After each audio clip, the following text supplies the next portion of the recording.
Hello, so today I'm also going to go over a few other mechanical things in your basement or your mechanical room. Could be a main floor as well. So we have some gas lines today here we're going to talk about. So this is coming off the main gas line in the house, and it's feeding the furnace in this case. We have an additional one here that I believe is for the future fireplace. This home is set up for a wood burning fireplace.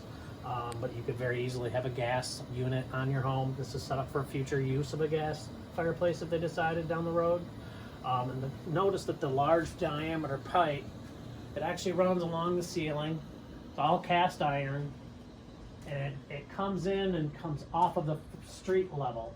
So there's a main pipe that comes in off street level, and then they'll have a couple of branches off as well. In this particular case, in this home, we have a setup for a gas oven and range. We also have an additional setup for an outdoor fire pit as well. You'll notice one is on, one is off. One of those is for the oven, the other is for the future outdoor gas fire pit system. When the handles are turned parallel with the line itself, that means that it is on. When the handle is turned a quarter turn to the left or the right, depending on the orientation, but quarter turn, it is shut off. Those are ball valves, and they will shut the gas line off completely at that point. So it's not uncommon to see multiple gas lines depending on the size of the home or the things that a homeowner may have. Most of the homes are going to have, say, one or two shut-offs. Maybe have a fireplace and an oven.